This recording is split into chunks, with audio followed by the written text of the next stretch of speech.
कहते हैं गरीब घर की बेटी के लिए रिश्ते भी नहीं आते, लेकिन उनकी सादगी देखकर लड़के फिदा जरूर हो जाते हैं। कैसे बात करती हो रिकी? तुम गरीब हो तो क्या हुआ, मुझे पसंद हो। और अब तो हम लोगों की शादी को भी 2 महीने हो गए हैं, क्यों परेशान रहती हो? रिंकी कैसे बोले कि हमेशा मनीष के घर वाले उसकी गरीबी का ताना देते रहते हैं। कुछ नहीं, मतलब तुमको लगता होगा ना कि। कुछ नहीं लगता मुझे। और हाँ, कल की शादी की तैयारी हो गई है ना? साड़ी कौन से रंग की पहन रही हो बता देना, तो मैं भी वैसे ही शर्ट पहन लूँगा। तभी सास आ जाती है। तू क्या पहन लेगा? उसके पास है ही क्या 2 साड़ी के सिवा? एक लाल और एक पीली। दोनों ही रंग की शर्ट तुझ पर नहीं जचेगी। हाँ माँ, ये तो है। मैं भी इतना व्यस्त रहा कि सोचा ही नहीं। ना ही ये रिंकी और बीवियों की तरह डिमांड करती है। भूखा खाएगा क्या, नहाएगा क्या? अरे डिमांड होता क्या है यह भी नहीं जानती होगी। अच्छा बेटा, कल की शादी के लिए ना नए सैंडल लेने हैं मुझे, तो ज़रा मार्केट छोड़ दे। हाँ माँ, क्यों नहीं। अब तू ना रिंकी को भी ले जा साथ, वो अपने लिए अच्छी सी साड़ी ले लेगी। हाय रे, नई साड़ी? अरे मेरी पुरानी रखी है, फेंकना ही था मुझे, ले लेगी है। फेंकने वाली साड़ी ये पहनेगी? कैसे बात कर रही है माँ? मेरी बीवी है ये। माँ बेटे में झगड़ा ना हो इसीलिए रिंकी बोल पड़ती है। अरे वो क्या है ना, माँ जी ठीक ही तो कह रही है, इतनी जल्दी साड़ी को तैयार करना मुमकिन नहीं है, तो रहने दो ना। पति चला जाता है। 2 रुपए की बहू? मुझे तो बहू बोलने में ही प्रॉब्लम है, गरीबी तो तेरे चेहरे से दिखती है। 2 रुपए की। माँ जी मैं खाना लगा दूँ आपके लिए? रहने दे, गरीबों के हाथों का नहीं खाती मैं। तेरे बाप से ज्यादा पैसा तो मेरी नौकरानी के पास है। माँ जी कैसी बात कर रही हैं आप? क्यों बात बात पर पापा को बोलती हैं? मनीष ने मुझसे शादी अपनी पसंद से की थी, उनको पता था कि। हाँ, कि 2 रुपए की है, लेकिन करोड़ों की प्रॉपर्टी पर बिठा दिया। अरे क्यों भला, गरीब कहीं की। तभी पड़ोसन की आवाज़ आती है। अरे क्या लीला, तू भी किसके मुंह लगती है सुबह से ही? चल तुझे बाजार घुमा कर लाती हूँ। हाँ, जाना तो मुझे भी था। वो क्या है ना, कल शादी है तो सोचा एक सैंडल ले लेती हूँ। तभी बहू आ जाती है। माँ जी वो मुझे भी कुछ सामान। बड़ी आई सामान वाली। अरे इतना बड़ा घर मिला है, चैन नहीं है? हैं? कितनी लड़कियां थी, एक से बढ़कर एक, इनके करोड़पति बेटे के लिए, लेकिन पसंद क्या आई? 2 रुपए की रिंकी। अरे चलना, क्यों मूड खराब कर रही है मेरा फिर से? मेरी तो किस्मत ही खराब है। चल अब। बहू मन महसूस कर रह जाती है। बड़ा घर लेकिन बाहर नहीं जा सकती, पैसा बहुत है लेकिन अपनी मर्जी से एक सेफ्टी पिन भी नहीं ले सकती। तभी घंटी बजती है। रिंकी दरवाज़ा खोलती है तो सामने फटे कपड़ों में पिता खड़ा होता है। रिंकी खुश होती है और पिता को अंदर सोफे पर बिठाती है। पापा कैसे आना हुआ, घर में सब ठीक तो है ना? हाँ बेटा, वो तेरी माँ ने भेजा है, बोल रही थी कि तुझे देखता हो। देख, ये अचार भी भेजा है। बेटी माँ के हाथ का अचार रख लेती है। पिता को चाय नाश्ता देकर कमरे में सुला देती है कि सास आ जाती है। क्या रे बहू, है या भाग गई? क्या हुआ माँ जी? अरे मैंने सोचा अकेला घर देखकर लूट ले गई होगी। वैसे मैं तो अलमारी में ताला लगा कर रखती हूँ। तेरा कोई भरोसा नहीं। माँ जी धीरे बोलिए ना, वो क्या ना पापा आए हैं, वो अंदर सो रहे हैं मेरे कमरे में। तेरे कमरे में? मतलब उस डनलप के गद्दे पर? अरे ज़मीन पर सोने वाला 2 रुपए का आदमी गद्दे पर सो रहा है, वो भी 50,000 के। चल हट। सास कमरे में जाती है। सास को देखकर पिता खड़े हो जाते हैं। नमस्ते बहन जी, कब आई आप? रिंकी ने बताया कि बाजार गई हैं। बहन जी? अरे 2 रुपए के लोगों की बहन नहीं हूँ मैं। मालकिन बोलो, मालकिन। और हाँ, पैर देखे अपने, कितने गंदे हैं। गंदे गंदे पैर बेड पर रख दिए। अरे देखो कैसे गंदी कर दी चादर, अब धोएगा कौन? रिंकी को रोना आ जाता है। माँ जी कैसी बात कर रही हैं? मैं हूं ना, मैं धो दूंगी, प्लीज आप ऐसा ना बोला करें मेरे पिता को। अच्छा, इतना प्यार है तो निकल क्यों नहीं जाती तू भी अपने पिता के साथ? 2 रुपए के लोग 2 रुपए के घर में ही अच्छे लगते हैं। रिंकी और सास के बीच बहस होती देखकर गरीब पिता बोल पड़ता है। नहीं नहीं बहन जी, हाँ आपके घर की बहू है वो, मेरे लिए ना लड़े, मैं चलता हूँ। पिता जा ही रहा होता है कि दामाद आ जाता है। अरे पापा, कैसे आना हुआ? आपने फ़ोन भी नहीं किया, नहीं तो मैं लेने आ जाता। लेने आ जाता? कहाँ? उस झोपड़े में। 2 रुपए के लोगों को इतना भाव ना दे बेटा। भाव? क्या बोल रही है माँ? जाकर चाय बना ले माँ तू, और रिंकी पापा को कमरे में लेकर चलो, मैं आ रहा हूँ। नहीं नहीं, वो पापा जा रहे हैं। जा रहे हैं? कहाँ जा रहे हैं? दामाद बेटा नहीं होता क्या पापा? मेरे साथ भी थोड़ी देर बैठ कर जाइए ना, वैसे भी बहुत कुछ पूछना है मुझे इसके बचपन के बारे में। पिता घर में रुक जाता है, जो सास को अच्छा नहीं लगता। सास परेशान सी हो जाती है, उसे लगता है कि उसकी बेइज्जती हो गई। क्या पापा, पैर नीचे क्यों रखे हैं? ये बोलकर वो ससुर के पैर को बेड पर रख देता है, वो भी माँ के सामने। अरे बेटा, वो उनके पैर, चलो ठीक है, वो क्या है ना, इसी बहाने रिंकी चादर धो देगी। क्या पापा? अच्छा वैसे पापा, ये घर का सारा काम करती थी क्या? जी हाँ, एमए की पूरी परीक्षा इसने घर का एक एक काम संभालने के साथ ही दी थी, और उसमें भी अव्वल। अरे जिस बच्चे को ट्यूशन पढ़ा देना वो टॉप हो जाता था। अच्छा पापा, ये तो कुछ नहीं बताती। वैसे पापा, क्या सपना था इसका? अरे 2 रुपए के लोगों के सपने क्या होते हैं? 2 वक्त की रोटी मिल जाए, यही बात है। और इतने बड़े घर में शादी हो गई, ये क्या कम बात है? माँ देखना, रसोई में कुछ जलने की गंध आ रही है। क्या जल रहा है देखती हूँ मैं। पता चला इन 2 रुपए के लोगों के लिए फिर से खाना बनाना पड़ जाए। सास चली जाती है। बेटा, तुमने गरीब घर की लड़की चुनी, मेरी बेटी के भाग्य खिल गया। लेकिन पापा आप परेशान ना हो, ये रिंकी तो मुझे कभी कुछ बताती नहीं, लेकिन मुझे सब पता है। क्या पता है? कोई बात नहीं है, मुझे बिल्कुल बुरा नहीं लगता, माँ ही है वो भी। पिता की आंख में आंसू आ जाते हैं। IAS ऑफिसर बनना चाहती थी रिंकी, पैसों की तंगी के कारण कुछ नहीं कर पाया मैं इसके लिए। अरे तो कौन सी उम्र खत्म हो गई है? पिता के बाद पति भी तो प्यारा होता है लड़की को। क्या रिंकी? जीते रहो बेटा, ईश्वर तुम्हारे जैसा बेटा सबको दे। पिता अगले दिन चले जाते हैं। रिंकी, ओ रिंकी, ये देखो रेलवे में भर्ती हो रही है ऊंचे पद पर, फॉर्म भर दो तुम भी, क्या पता नौकरी लग जाए। अरे हाँ, 2 रुपए की ये लड़की बड़े अफसर बनेगी है। माँ जी, आप लोगों का आशीर्वाद रहा तो मैं भी क्यों नहीं बनूंगी। रिंकी फॉर्म भर देती है और उसकी नौकरी भी लग जाती है। ओए ओए, मेरी अफसर बीवी अब तो मुझसे भी ज़्यादा पैसे कमा रही है, क्या बात है। हाँ, वो तो मेरी और मेरे बेटे की किस्मत है, नहीं तो पड़ी थी वहीं 2 रुपए की झोपड़ी में। और हाँ, घर का पूरा काम निपटा कर बाहर निकलना, समझी? नौकरानी नहीं हूँ मैं तेरी। बहू सारा काम करती, फिर नौकरी करती, बाहर से आती, फिर घर का सारा काम करती। एक दिन ननद घर रहने आती है। क्या बात है माँ, भाभी को तो लेने कार आती है, वो भी लंबी वाली।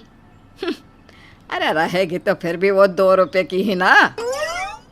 माँ, भाभी ये जो पैसे कमाती है वो कहाँ जाते हैं? अरे मुझे क्या करना इस भिखारन के पैसों से। क्यों नहीं करना माँ, इसके पैसे तू रखा कर, समझी? छीन लिया कर सारी सैलरी। अरे मैं क्या करूँगी, तेरे पापा की पेंशन है, बेटा देता है, और क्या चाहिए। और भगवान ना करे मुझे ऐसे 2 रुपए के लोगों से पैसे लेने पड़ जाए। दिन बीतते हैं। फिर एक दिन सास को जोर से चक्कर आता है और वो गिर जाती है। माँ जी क्या हो गया? हाथ हटा, गंदा सा 2 रुपए की। ये बोलते ही सास बेहोश हो जाती है। रिंकी परेशान होकर जल्दी से सास को अस्पताल ले जाती है और 2 दिन बाद सास को जब होश आता है, मैं कहाँ हूँ, मेरा बेटा कहाँ है? मम्मी जी आप ठीक हैं? शुक्र है भगवान का कि आपको होश आ गया। तो क्या मर जाती मैं? 2 रुपए की तू अच्छा तो बोल ही नहीं सकती, मैं क्या मर रही थी?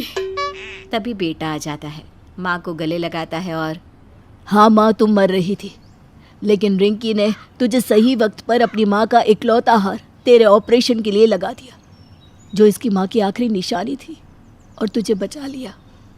माँ ये भले 2 रुपए की है, लेकिन तेरे लिए इसका दिल लाखों का है। माँ की आंखों में आंसू आ जाते हैं। वो रिंकी को गले लगा लेती है। अंजलि की शादी कर ससुराल पहुंचने के साथ ही उसकी सास के हुक्म शुरू हो जाते हैं। हो गई शादी, बस मौज खत्म, कल से जल्दी उठकर काम पर लग जाना है। अरे माँ आज ही यहाँ आई है, इसे सब समझने के लिए कुछ दिन तो दो। मेरे और बहू के बीच की बात है, तू घर के मामले में ना बोलियो। इस पर जतिन वहां से अपने कमरे में चला जाता है और सास अंजलि को काम की लिस्ट सुनाने लगती है। सुबह पहले घर की सफाई करनी है, फिर कपड़े धोने हैं, साथ में खाना भी बनाना है। एक की वजह से दूसरा काम रुकना नहीं चाहिए है। जी मम्मी जी ठीक है। ये कहकर अंजलि अपने कमरे में चली जाती है। अंजलि, मम्मी हमेशा बोलती थी बहू आएगी तो उनका काम हल्का होगा, पर मुझे नहीं पता था कि वो काम हल्का करने की जगह टाल ही देंगी। कुछ नहीं होता, ये सब मैं अपने घर में भी तो करती थी, मुझे आदत है, कोई दिक्कत नहीं होगी। ठीक है, पर अगर कुछ हो तो बता देना।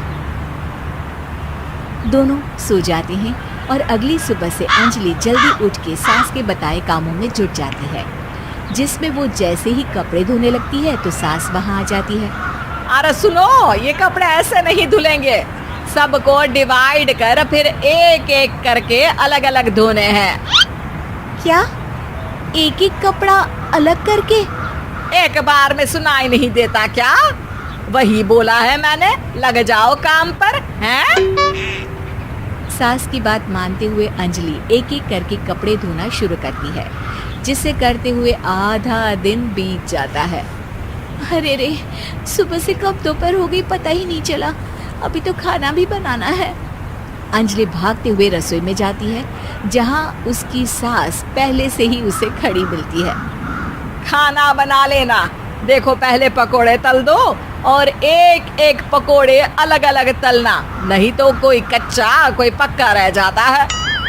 सास की हर बात में एक एक की कहानी अंजलि के समझ में नहीं आती, लेकिन फिर भी वो बिना कुछ बोले काम करती रहती है।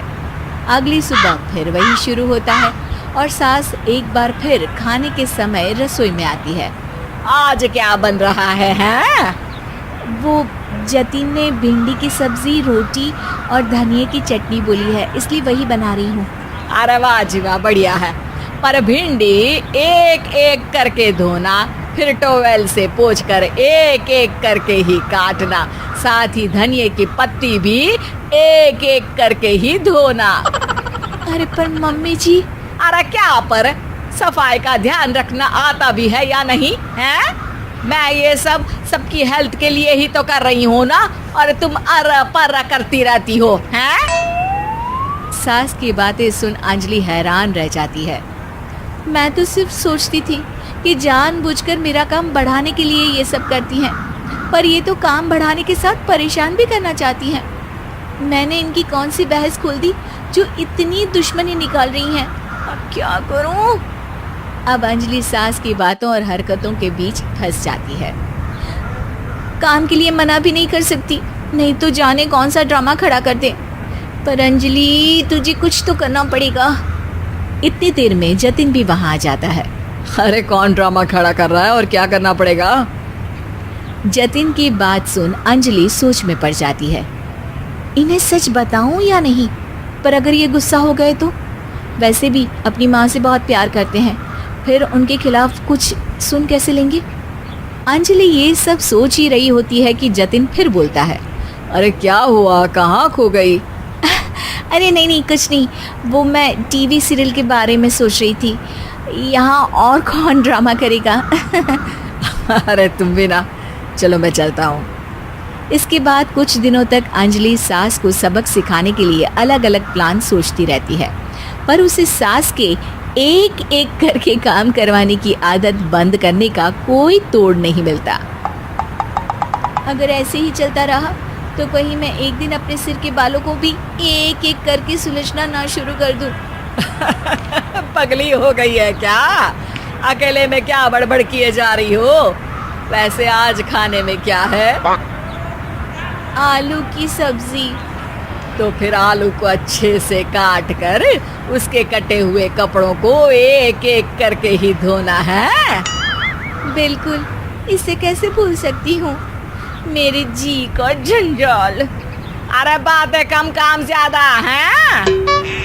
अंजलि एक बार फिर सास के कहे अनुसार काम करने लग जाती है, जिसमें सब्जी बनाते हुए उसके दिमाग में एक आइडिया आता है और वो सास को आवाज लगाती है, मम्मी जी सुनिए जरा, इधर तो आना।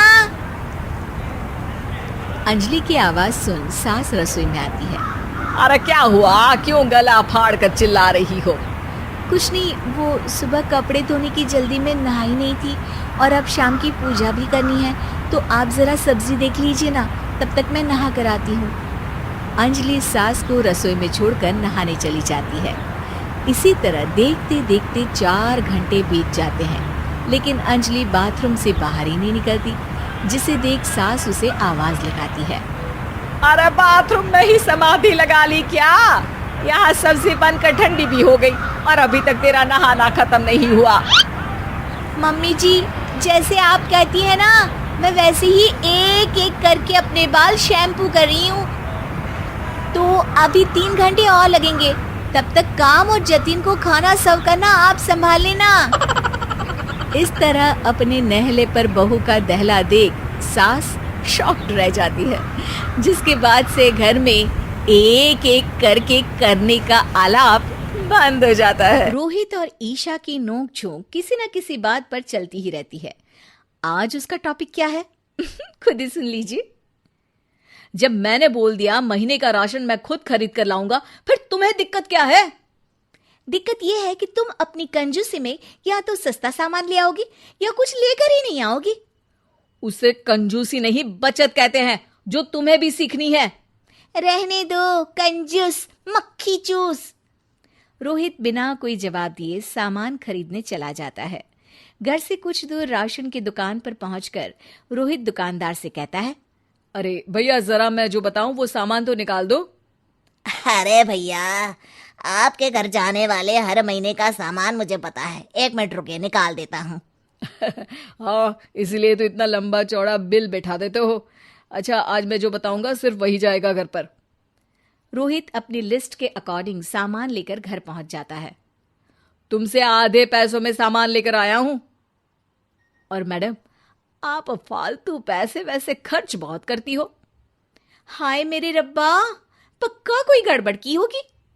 इस पर जैसे ही ईशा सामान चेक करती है तो गुस्से में रोहित से कहती है, अरे वाह वाह वाह मेरे कंजूस महाराज, चंट बनने के चक्कर में सस्ती दाल और आटा खरीद लाए। हाँ तो सस्ते और महंगे का क्या फर्क? सस्ता हो या महंगा, दाल दाल और आटा आटा ही तो रहता है ना। अच्छा जी, तो जब इस सस्ते आटे की रोटी में मिट्टी मिलेंगे फिर मुझे मत बोलना। रोहित ईशा की सारी बातें इग्नोर कर वहां से चला जाता है। अगले दिन ईशा का जन्मदिन होने का फायदा लेकर रोहित उसका गुस्सा शांत करने के लिए सुबह सुबह उसके पास जाता है।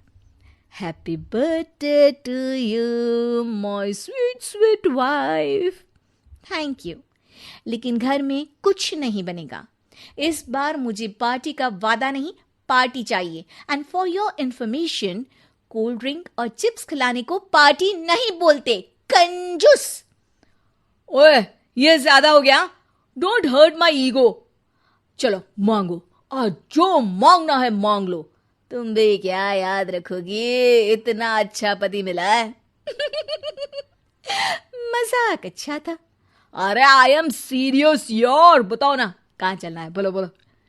अच्छा चलो तो आज शॉपिंग करने चलते हैं। अब बातों में फंसकर तैश में रोहित शॉपिंग के लिए हाँ बोल देता है, लेकिन जैसे ही वो दोनों शॉपिंग मॉल पहुंचते हैं तो रोहित सोच में पड़ जाता है। अरे यार, बातें तो बहुत बड़ी बड़ी बोल दी, अगर इसने सच में शॉपिंग शुरू कर दी तो। चलो ना मूवी देखते हैं। अब हाँ, मूवी? अरे कोई अच्छी मूवी लगी नहीं है, और एक्शन में तो तुम बोर हो जाओगी, क्या देखोगी? बाकी फिर भी तुम्हें देखनी है तो मुझे कोई दिक्कत नहीं है वैसे। ये भी सही है, चलो फिर साड़ी खरीदते हैं। मूवी बचाई तो उससे भी बड़ा खर्चा बता दिया, अब क्या करूं? क्या हुआ, चले? अरे मुझे कोई दिक्कत नहीं है, पर मैंने सुना है कि ये लोग अमीर लोगों के एक बार पहने कपड़ों को भी डिजाइनर और ब्रांड न्यू बताकर बेच देते हैं। अच्छा नहीं फिर रहने दो, मुझे नहीं खरीदना। मतलब इतने बड़े शॉपिंग मॉल में भी कुछ नहीं मिल रहा, अब क्या करूं? घर चलते हैं? नहीं नहीं, ऐसे कैसे घर चलते हैं? अच्छा चलो ज्वेलरी खरीदते हैं, वैसे भी बहुत समय से मैंने गोल्ड ज्वेलरी नहीं खरीदी।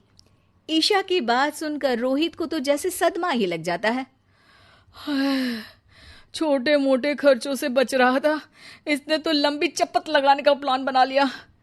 अब ना रोहित को कोई बहाना सूझ रहा होता है और ना ही वो ईशा को इनकार कर सकता है, जिस पर ईशा उसका हाथ पकड़कर ज्वेलरी शॉप की तरफ चलने लगती है। पर वहां पहुंचने से पहले ही ईशा का फोन बजने लगता है। हेलो हेलो, आवाज नहीं आ रही, हेलो रुको। इसी तरह बात करते हुए ईशा शॉपिंग मॉल से बाहर निकल जाती है, जिसका फायदा उठाते हुए रोहित भी बिना कोई देरी किए बाहर आ जाता है। अभी तो फोन पर बिजी है मैडम, कहीं इसके बाद दोबारा ज्वेलरी की बात ना करने लगे, जल्दी यहाँ से निकलना होगा। रोहित घर वापस जाने के लिए बिल्कुल तैयार होता है, तभी ईशा एक वृद्ध औरत के साथ उसके पास आती है। सुनिए जी, मुझे कुछ पैसे तो देना। अरे क्यों, और ये कौन है? जब मैं फोन पर बात कर रही थी ना, तब ये मुझे अपनी बेटी समझकर मेरे पास आई। इनका नाम तुलसी है। कुछ दिन पहले इनके बच्चे झूठ बोलकर इन्हें यहाँ अकेला छोड़ गए। दुनिया में कैसे कैसे लोग हैं जो अपने वृद्ध माँ बाप को इस तरह अकेले छोड़ देते हैं। आज पैसों का न सोचकर आप प्लीज मेरे लिए इन्हें वृद्धाश्रम ले चलिए। ईशा की अच्छाई और विचार देखकर रोहित को बहुत खुशी होती है और वो दोनों वृद्ध औरत को लेकर पास में बने वृद्धाश्रम पहुंच जाते हैं, जहां उनकी सभी सुविधाओं का इंतजाम कर जैसे ही वो दोनों जाने लगते हैं तो वो वृद्ध औरत उनसे कहती है, बच्चों, मैंने तो दुनिया से सारी उम्मीदें ही छोड़ दी थी। अगर आज तुम मुझे ना मिलती तो शायद कुछ दिन बाद ये बुढ़िया उसी सड़क पर दम तोड़ देती। मेरे अपने बच्चों ने मेरी कोई कदर नहीं की और तुमने अनजान होकर भी मेरे लिए इतना कर दिया। नहीं माँ जी, ये तो हमारा फर्ज था और आप फिक्र मत करिए, हम आपसे मिलने आते रहेंगे। इसके बाद ईशा और रोहित वहां से चले जाते हैं। Isha, I am proud of you. मैं हूं ही उस लायक। आज मैं भी एक वादा करता हूं, कंजूसी तो खत्म नहीं होगी, पर उस बचत से जो भी पैसे इकट्ठा होंगे उन्हें वृद्धाश्रम में डोनेट करूंगा। Now I am proud of you. मैं भी वादा करती हूँ, अब से कभी बर्थडे पार्टी की बात नहीं करूंगी, बस उसकी जगह वृद्धाश्रम में सभी बुजुर्गों के बीच उनके साथ अपना बर्थडे सेलिब्रेट करूंगी। मंजित की शादी रोहन से होती है। रोहन को नशे की बुरी लत लगी होती है। एक दिन, अरे माँ, मेरा एक साइड का शरीर काम नहीं कर रहा है, मैं आज खेतों में कैसे जाऊंगा? अरे बेटा, ऐसा ना बोल, तेरे पापा के जाने के बाद से तू ही घर चलाने का सहारा है। मैं डॉक्टर को बुला लाती हूँ। देखिए बहन जी, रोहन के शरीर के एक साइड में लकवा है, अब वो कभी ट्रैक्टर नहीं चला पाएगा। घर में मनहूसियत का माहौल हो जाता है। लीजिए माँ जी, रोटी खा लीजिए। अरे बेटा, मुझे तो भविष्य की चिंता हो रही है, मेरा एक ही बेटा है और वो भी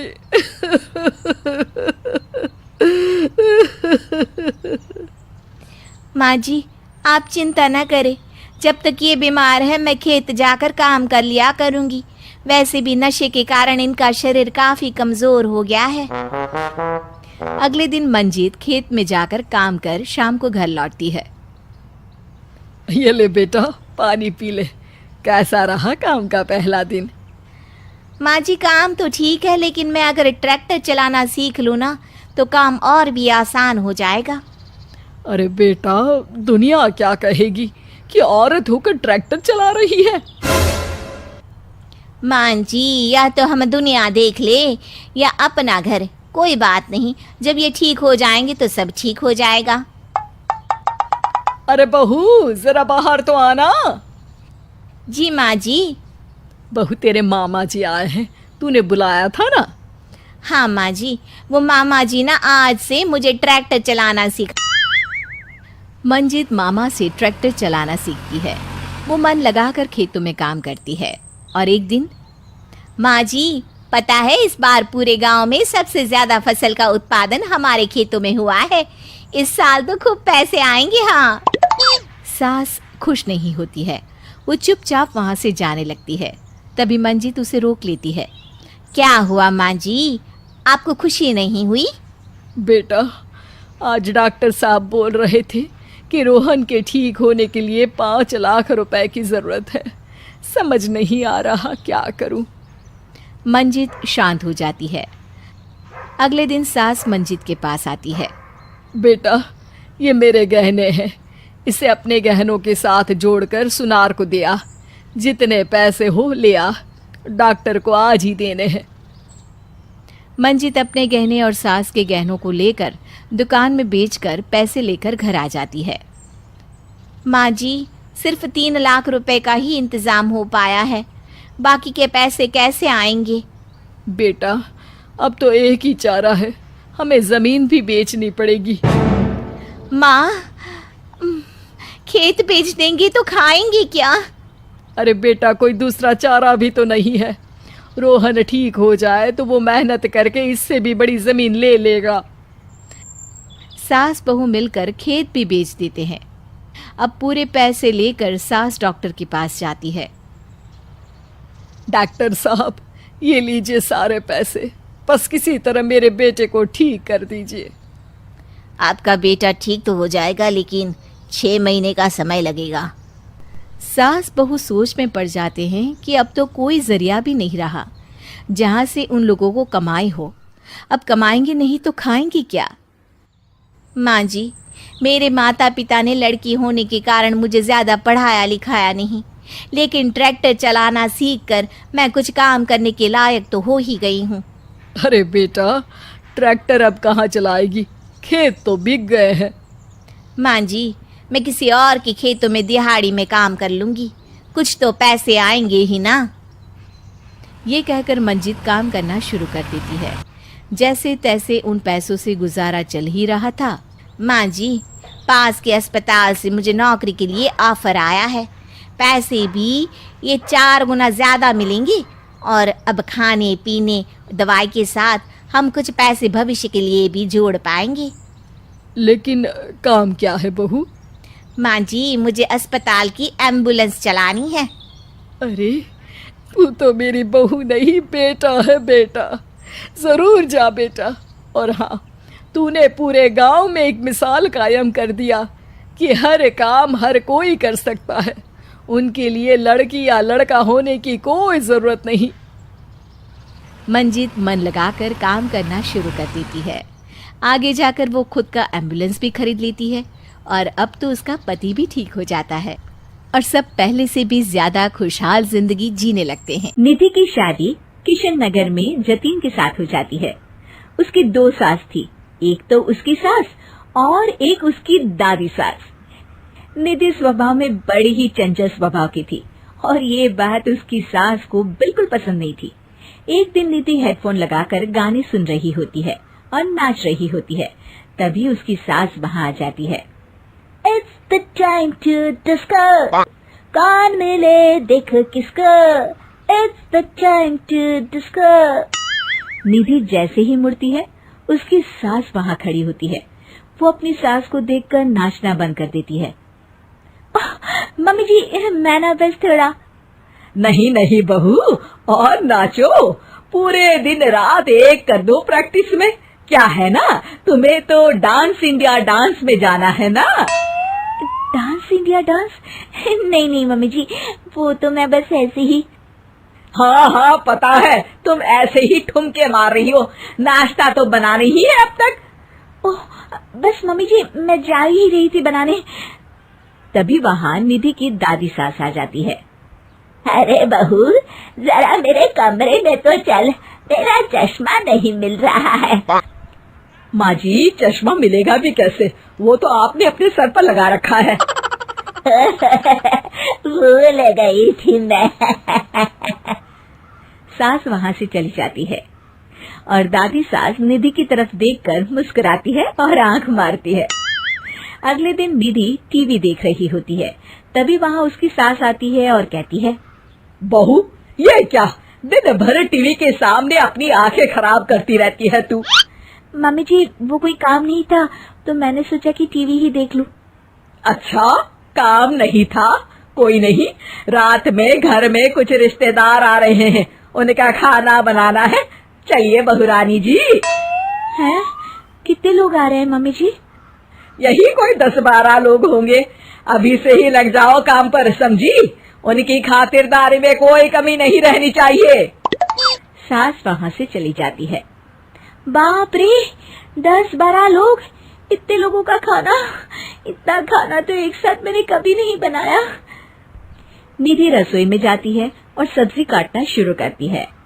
सब्जी काटते हुए काफी वक्त बीत जाता है। तभी उसकी सास आती है। ये क्या, अभी तक सब्जी ही काट रही है? अरे अभी तक तो सब्जी बन भी जानी चाहिए थी।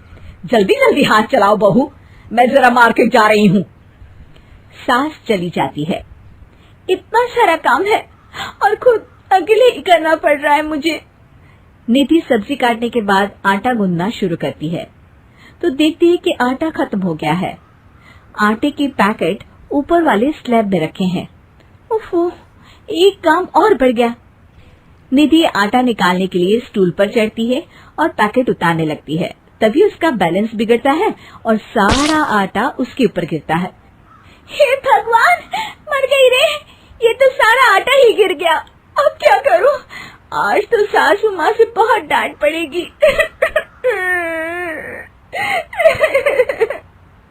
तभी उसकी दादी सास को रोने की आवाज आती है और वो रसोई की तरफ आ जाती हैं। देखती है कि निधि आटे में लथपथ जमीन पर बैठी है और पूरा आटा रसोई में बिखरा हुआ है। अरे बहू, ये क्या हालत बना रखी है तूने अपनी? मेहमानों के आने का वक्त हो गया है और रसोई की ऐसी हालत है। दादी सासू माँ, आज तो मुझे मम्मी जी घर से ही निकाल देंगे।